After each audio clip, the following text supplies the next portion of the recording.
Universitas Gadjah Mada bergerak menggelar demonstrasi terkait ijazah sarjana Presiden ke-7 Joko Widodo. Mereka menuntut UGM dan Jokowi secara sukarela menunjukkan keaslian ijazahnya kepada publik. Kami tidak membutuhkan uang itu, kami membutuhkan keadilan. Tangkap Jokowi, adili Jokowi, penjarakan Jokowi, cabut hak politiknya, miskinkan Jokowi. Dan keluarga Jokowi masuk. Yang terakhir saya ingin tutup dengan satu buah pantun.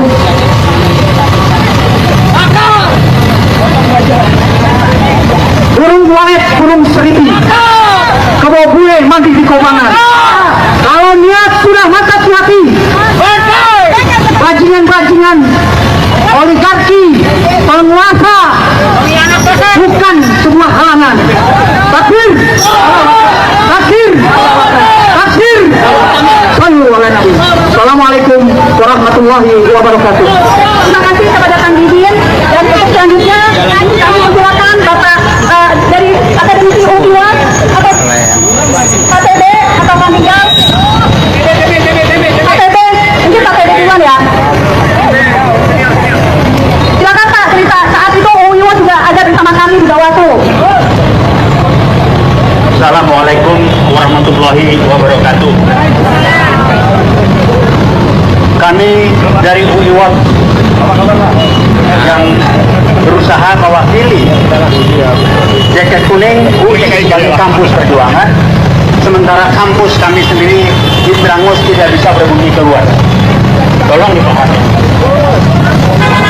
Nah, yang lain yang ingin kami sampaikan adalah bahwa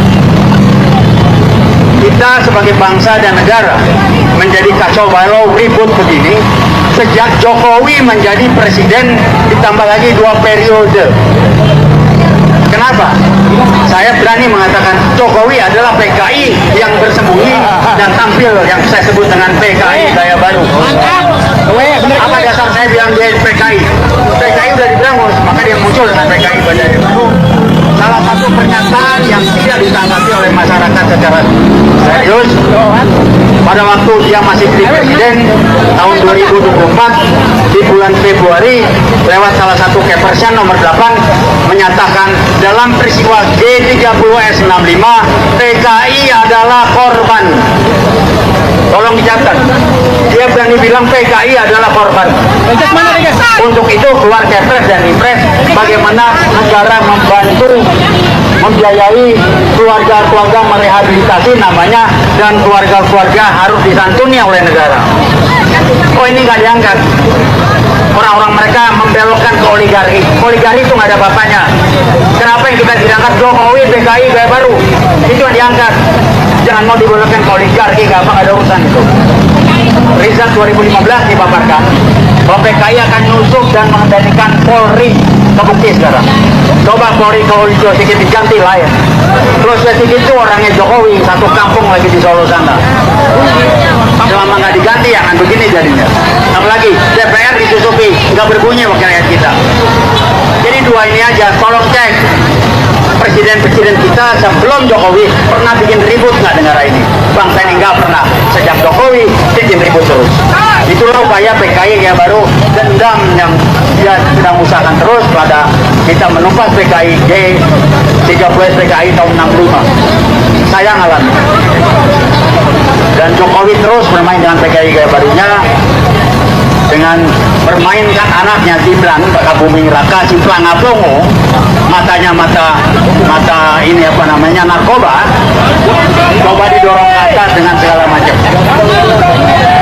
Jadi akan lakukan. Terima kasih. Memang Jokowi mesti dikerangkeng. Jadikan dia satu-satunya mantan presiden Republik Indonesia yang dikerangkeng seumur hidup. Uang pengusapan, rusak kambangan, yang merusak bangsa ini. Tolong cek data utang kita sejak Jokowi. Kita nggak tahu. Kita akan diadu dengan aparat, tahu saya. Saya 65, 66 ikut. Saya tahun kedua di Fakultas Ekonomi UI, ngalamin saya. Kita ngaduin PKI jelas. Ini PKI kayak baru. yang namanya Jokowi. Saya kenal beliau, approach-nya hebat, orangnya kayaknya rendah hati ini segala macam. Tapi main duitnya luar biasa, nyetor uang haji. Yakub ngomong itu. Kok ini didemin, jaringan dia yang nanti bermain. Siapa sih rekam? Kok bisa Gibran muncul lagi? Nah, sekarang udah diturunkan lewat putusan MK, dia boleh nangis Bombay. Jadi tolong melihat lebih luas, jangan kita dibodohin, dibelokkan dengan sibuk dengan oligarki. Nggak ada urusan. PKI gaya baru adalah Jokowi. Pada waktu zaman Jokowi lah ingat ada kasus Kanjuruhan, kilometer 50. Kok nggak bisa jelas sekarang? Polisi ditutupi. Siapa Kapolrinya ketika kasus kilometer 50? Orangnya Jokowi itu. Saya nggak usah sebutkan namanya. Jadi kami hanya ingin mengingatkan Anda-Anda, jangan sampai kita mau diadu domba oleh Jokowi kepada aparat. Aparat dari kepolisian kita hargai. Dia mereka menjalankan tugas sesuai dengan apa yang dilakukan.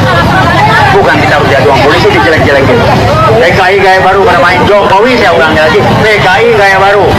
Jangan sampai kita mau dialihkan ke oligarki, nggak ada urusan. Aguan oligarki ya, kok dia bisa? Dia nyetor ke Jokowi berapa triliun?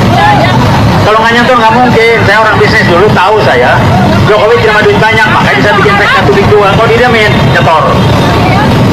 Jadi itulah PKI gaya baru, berusaha narik anaknya yang namanya Gibran, pelangap pelongo, mukanya muka orang kena narkoba, nggak ada isi kepalanya, nggak tahu bermain di Sirekap, kok bisa jadi wapres? Anda bayangkan nggak? Kita punya wapres yang namanya Gibran, SMA aja nggak lulus, pendidikannya nggak jelas, otak-otak nggak jelas, muka-muka pelangap pelongo, dipaksa saya nggak tahu apa yang Sirekap. Ini permainan PKI gaya baru, ngacak-ngacak. Presiden sejak Jokowi, Republik dibikin amburadul. Karena memang PKI akan menghancur kita agar ricuh, ramai dan amburadul, maka PKI gaya baru akan bermain lebih banyak. Jadi kembali saya cuma mengingatkan, jangan sampai kita diadu dengan aparat.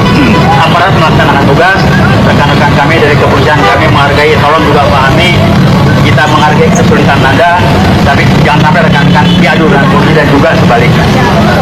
Jadi itu aja yang kami sampaikan, dan kembali kami akan jaket kuning masih tetap kompos perjuangan, masih tetap konsisten dengan 6566. Kita bukan kampus merdeka, kita kampus perjuangan, nggak ada kampus merdeka. Jadi jangan dibiarkan kayak Nadim itu bikin kampus merdeka segala. Kami kampus perjuangan. 656 Nadim umur berapa itu, lahir aja belum kali. Saya udah lahir di sana dan saya tahu betul. Jadi rekan-rekan hargai petugas yang ditugaskan, jaga kami mengingatkan rekan-rekan yang bertugas jangan sampai melaksanakan. Ya, halo teman-teman, kembali lagi bersama saya di channel ini. Kita sudah menyaksikan teman-teman cuplikan video yang sangat menarik. Dan tentu teman-teman, sebelum kita bedah lebih dalam isu panas hari ini, jangan lupa untuk berikan komentar kalian dan subscribe channel ini agar teman-teman tidak ketinggalan informasi menarik yang kita sampaikan. Teman-teman, di cuplikan video kali ini kita mendapati sebuah perkembangan yang luar biasa mengejutkan, ya, di mana sebuah momen yang mungkin akan tertulis sebagai lembaran sejarah penting dalam dunia hukum dan politik di negara kita. Ya, di mana teman-teman, isu yang selama lebih dari 10 tahun terakhir ini terus mengembang, ya, kini memasuki babak baru yang sangat krusial di persidangan. Ya teman-teman, kali ini kita membedah sebuah fakta lengkap apa saja di persidangan dan apa-apa saja poin kelak keputusan hakim hingga pengakuan mengejutkan yang diduga datang dari pihak kampus. Nah teman-teman, kalian pasti penasaran bagaimana selanjutnya, dan mari kita bahas bersama teman-teman. Yang pertama, adanya gugatan hukum secara pribadi dan tuntutan finansial. Ya teman-teman semua, ada hal menarik dalam mekanisme hukum yang sedang berjalan saat ini, yaitu gugatan yang dilayangkan oleh Roy Suryo CS dan tim hukumnya, di mana mereka kali ini menyasar Joko Widodo secara pribadi selaku warga negara, bukan dalam kapasitasnya sebagai pejabat negara. Ya, konsekuensinya teman-teman sangat serius. Yang pertama, adanya kewajiban hadir secara fisik. Ya, karena digugat secara pribadi, tergugat tidak bisa diwakili oleh Jaksa Agung, Mahkumham atau KSP, melainkan diwajibkan hadir langsung dalam proses mediasi di Pengadilan Negeri Surakarta Pusat. Ya, teman-teman, selanjutnya tuntutan penahanan harta dan fasilitas. Nah, di sini teman-teman, pihak penggugat secara tegas menuntut agar fasilitas rumah hadiah pensiun ditahan oleh negara dan uang pensiun sebagai presiden tidak diberikan. Selanjutnya teman-teman, ganti rugi beban utang negara. Nah, di sini alasan dibalik penahanan aset tersebut adalah agar digunakan sebagai pengganti kerugian utang negara luar negeri yang membengkak selama periode 2015 sampai 2024. Ya, ini diperkirakan mencapai 5.600 hingga 5.700 triliun. Ya, tujuannya agar beban utang akibat ambisi proyek tersebut tidak dialihkan ke pundak rakyat lewat pajak. Selanjutnya teman-teman, yang menjadi poin utama kedua yaitu pemungkaran bukti oleh majelis hakim. Nah, dalam persidangan yang berlangsung teman-teman sangat ketat dan dipadati oleh masyarakat, Ketua Majelis Hakim membacakan pertimbangan hukum yang didasarkan pada fakta-fakta ilmiah dan kesaksian tanpa ada unsur politik. Ada 4 poin utama yang menjadi sorotan. Yang pertama teman-teman, kekosongan data akademik lama. Nah, di sini berdasarkan pemeriksaan komprehensif terhadap arsip pusat UGM sejak tahun 1940, buku induk kartu mahasiswa hingga naskah skripsi nama Joko Widodo sama sekali tidak ditemukan jejak resminya. Ya, di mana teman-teman data baru tersebut baru muncul secara digital pada tahun 2014 karena disisipkan secara paksa. Ya teman-teman semua, yang menjadi poin ketiga yaitu adanya pengakuan mengejutkan dan perminta maaf pihak kampus. Nah, di sini teman-teman semua, momen yang paling mengguncang ruang sidang adalah ketika Rektor Universitas Gadjah Mada maju ke depan podium dengan penuh rasa emosional. Ya, dengan mata berkaca-kaca ia menyampaikan pengakuan terbuka yang sangat berani. Ya, yang pertama adanya tekanan masa lalu. Ya, ia mengaku teman-teman bahwa di masa lalu ketika kekuasaan masih sangat kuat, dirinya ditekan, diancam dan dipaksa untuk menyatakan bahwa dokumen itu tersebut adalah sah. Yang kedua, permintaan maaf kepada rakyat. Nah, di sini pihak kampus menyampaikan permohonan maaf besar-besaran kepada seluruh rakyat Indonesia, civitas akademika dan para mahasiswa karena sempat ikut menutupi kebenaran demi mengamankan jabatan. Ya teman-teman semua, selanjutnya adanya kebebasan di era pemerintahan baru. Nah, di sini teman-teman, rektor menegaskan bahwa di bawah pemerintahan baru saat ini hukum ditegakkan dengan adil hingga ia merasa aman untuk membuka dokumen asli ke pengadilan untuk meminta maaf daripada menanggung beban kebohongan seumur hidup. Ya teman-teman semua, pengakuan demi pengakuan ini seolah menjadi kunci pembuka dari kotak Pandora yang selama ini tertutup rapat. Ya, jika pihak universitas itu sendiri sudah angkat bicara dan menyerahkan bukti baru, ya maka posisi hukum akan semakin menderang dan tidak ada lagi celah untuk mengelak. Ya teman-teman semua, bagaimana tanggapan kalian mengenai jalannya persidangan dan pengakuan mengejutkan ini? Apakah ini akan menjadi akar dari akhir polemik panjang ijazah palsu? Ya teman-teman, mari kita memberikan opini cerdas kita yang kritis dan tajam untuk dijadikan sebagai analisis kita di kolom komentar di bawah. Dan jangan lupa teman-teman untuk share video ini ke teman-teman kita yang lain agar banyak yang melek akan politik. Nah, di sini teman-teman kita melihat di kolom komentar di bawah ada banyak komentar-komentar dari netizen dan mari kita lihat bersama teman-teman bagaimana perkembangannya. Ya teman-teman, di sini disampaikan oleh teman kita Onoy. Di sini dia berpendapat teman-teman harus dimiskinkan sebagai pelajaran bagi koruptor dan para pejabat dan para ASN pada umumnya di masa mendatang. Ya teman-teman, disampaikan oleh teman kita Rial Gamal. Di sini dia berpendapat teman-teman semoga orang-orang cerdik pandai yang pro rakyat menjadikan pemimpin di negeri ini. Ya teman-teman, kita lanjut. Kecut memberikan tanggapannya, jangan dihukum mati tapi hukum seumur hidup serta dimiskinkan semiskin-miskinnya juga kepada keluarganya.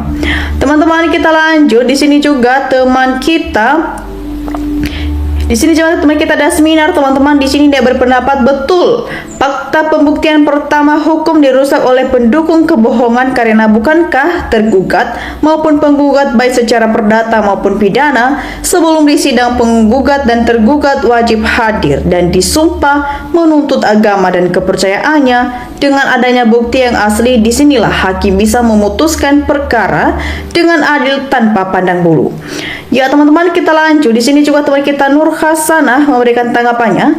Orang jujur dan tahu agama, jangankan uang sogokan yang sudah jelas merumuskan seluruh minta bansos-bansos dengan harus harga murah.